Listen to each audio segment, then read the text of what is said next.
Pause. Breathe. Smile.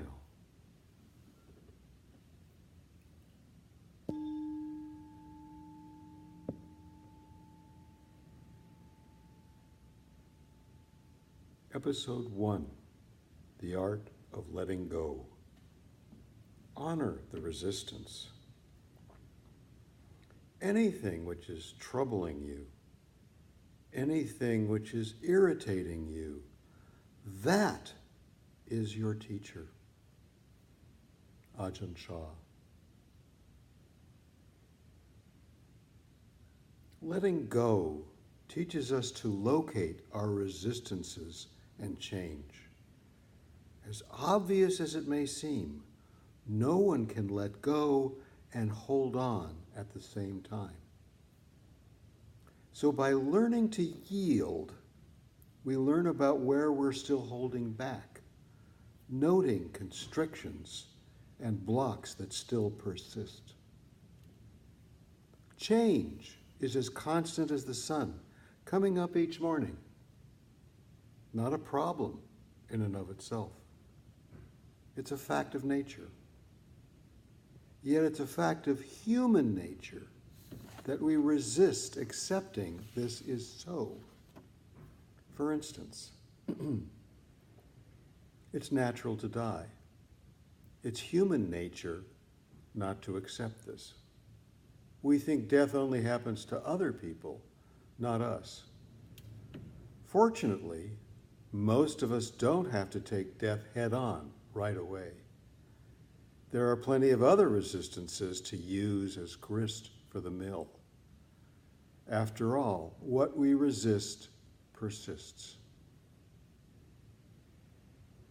Training your capacity for insight, you might enlist your journal and record your negative or problematic attitudes towards change. For a month, say, list common resistances where you don't go with the flow but pull back instead and withhold energy. If this is a problem, there could be a tension you feel in a certain situation at work. Where do you feel it in your body? Or you might hear an inner critic who passes judgment while you're working on a project or building a new relationship. Whose voice does it sound like? Explore the causes and conditions that are associated with resistances. Certain words can be triggers.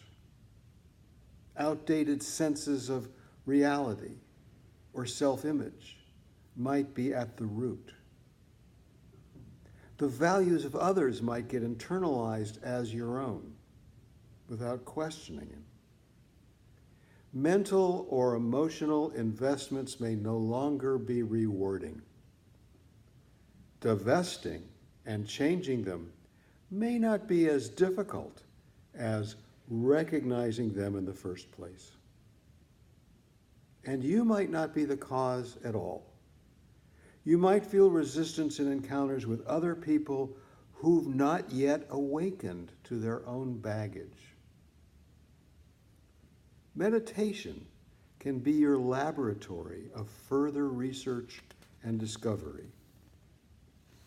After grounding and stabilizing, coming home to your body in the present moment, explore when a resistance arises in consciousness and what would be at stake if you were to let it go. Actually, meditation itself is good training in observing resistance firsthand and working with it. You might recognize when you sit down to be still how the mind might want to get busy instead, erecting fences against boundless freedom. What's up with that? Regard how much time and energy you've invested in resistances and how much time and energy gets freed up when they're released. Worrying doesn't change anything. letting go of worry can. This is a different way. You're not fighting resistance, nor beating yourself up over the head about it. Rather, you're honoring it for teaching about yourself and what it means to be human.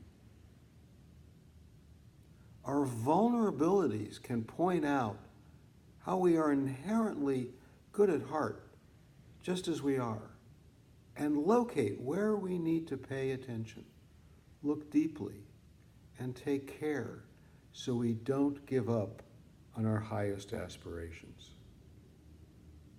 Instead of gnashing your teeth the next time you encounter change that seems not for the best, recall the mindful way.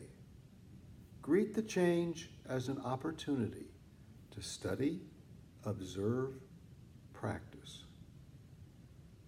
When good news arrives, say, thank you. But when bad news arrives, honor the resistance and say, thank you.